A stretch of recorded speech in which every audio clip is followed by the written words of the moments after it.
Liquor case వ్యవహారంపై రాజకీయం సెగలు కక్కుతున్న వేళ ఏపీలో నకిలీ మద్యం కేసు వ్యవహారం పాలిటిక్స్ ని షేక్ చేస్తోంది.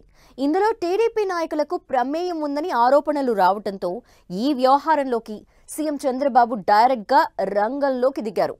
దీంతో రాజకీయాలు ఒక్కసారిగా వేడెక్కాయి. సినిమాని మించి ట్విస్టులు కనిపిస్తున్న ఈ కేసులో మరో కీలక పరిణామం చోటు చేసుకుంది. అసలు ఈ కేసు వెనక ఏం జరుగుతోంది? వైసీపీ పేరు ఎందుకు తెర మీదకొస్తోంది? ఏపీలో నకిలీ మద్యం కేసు ప్రకంపనలు. ఈ కేసును తీవ్రంగా పరిగణిస్తున్న సర్కార్. తప్పు జరిగితే ఒప్పేదేలే అనేలా నిర్ణయాలు. నకిలీ మద్యం కేసులో ఇప్పుడు కొత్త ట్విస్ట్. అసలేంటి కేసు?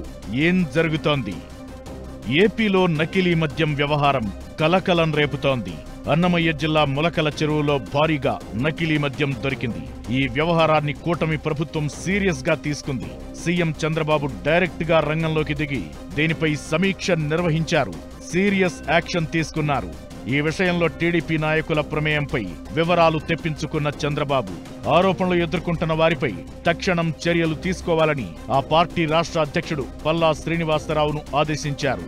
దీంతో తంబళ్లపల్లి నియోజకవర్గ టీడీపీ ఇన్ఛార్జ్ దాసరిపల్లి జయచంద్రారెడ్డితో పాటు స్థానిక టీడీపీ నేత కట్టా సురేంద్రనాయుడును పార్టీ నుంచి సస్పెండ్ చేస్తూ నిర్ణయం తీసుకున్నారు. ఈ ఇద్దరి ప్రమేయంపై సమగ్ర విచారణ చేపట్టాలని నిర్ణయించినట్టు తెలిపారు.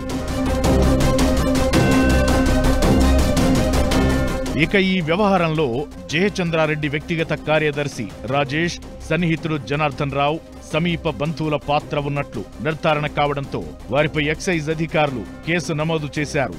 జయచంద్రారెడ్డి వ్యవహారం మొదటి నుంచి వివాదాస్పదంగానే ఉందని తెలుస్తోంది. మాజీ మంత్రి పెద్దిరెడ్డి రామచంద్రారెడ్డి కుటుంబానికి సన్నిహితుడిగా దక్షిణాఫ్రికాలో ఆ కుటుంబంతో వ్యాపార లావాదేవీలు ఉన్నాయనే ఆరోపణలు ఉన్నప్పటికీ టీడీపీ అధిష్టానం 2024 ఎన్నికల్లో జయచంద్రారెడ్డికి తంబళ్లపల్లి టికెట్ ఇచ్చింది. 10,000కు పైగా ఓట్లతో ఆయన ఓడిపోయారు.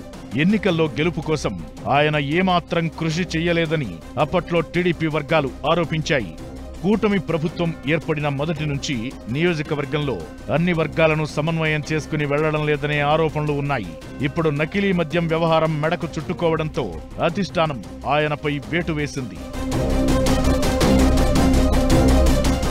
నకిలీ మద్యం కేసులో కీలక నిందితుల కోసం ఎక్సైజ్ ఎన్ఫోర్స్మెంట్ అధికారులు వేట మొదలుపెట్టారు. ఈ కేసులో ఇప్పటికే తమిళనాడు, ఒడిశాతో పాటు పలు ప్రాంతాలకు చెందిన 10 మందిని అదుపులోకి తీసుకున్నారు. ఈ రాకెట్ వెనకున్న 4 కీలక నిందితులు మాత్రం పరారీలో ఉన్నారు. వారిలో తెనాలివాసి కొడాలి శ్రీనివాసరావు ఒకరు.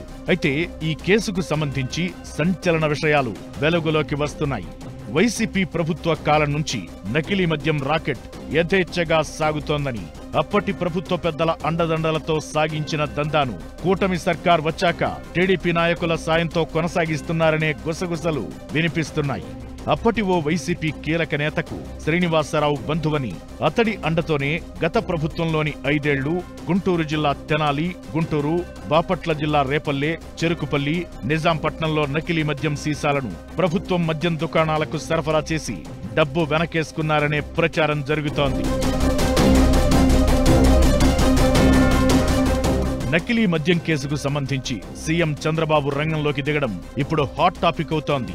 ఏ చిన్న తప్పు జరిగినా ఉపేక్షించేది లేదు అన్నట్లుగా చంద్రబాబు తీరు కనిపిస్తోంది. నోరు అదుపులో పెట్టుకోవాలి, పద్ధతి మార్చుకోవాలి, లేదంటే ఆల్టర్నేట్ చూసుకుంటానంటూ ఇప్పటికే ఎమ్మెల్యేలకు వార్నింగ్ ఇచ్చారు. కొందరు టీడీపీ ఎమ్మెల్యేలపై ప్రజా వ్యతిరేకత స్టార్ట్ అయిందని రిపోర్ట్లందాయనే ప్రచారం జరుగుతున్న వేళ సీఎం చంద్రబాబు ప్రతి విషయాన్ని సీరియస్ గా తీసుకుంటున్నారు. ఏ చిన్న తప్పు కూడా ఉండకూడదని, తప్పు చేసిన వాళ్లు పార్టీలో ఉండకూడదు అన్నట్లుగా నిర్ణయాలు తీసుకుంటున్నారు. ఇప్పుడు నకిలీ మద్యం కేసులోనూ చంద్రబాబు ఇంత సీరియస్ గా దృష్టి సారించడం వెనుక కారణం అదే అనే చర్చ జరుగుతోంది. ఇకటు వైసీపీకి ఈ కేసు అస్త్రంగా మారడంతో మరింత అలర్ట్ అయ్యారు. ఇందులో ఎంత పెద్దవారి ప్రమేయం ఉన్నా వదిలిపెట్టకూడదని అధికారులను ఇప్పటికే ఆదేశించారు.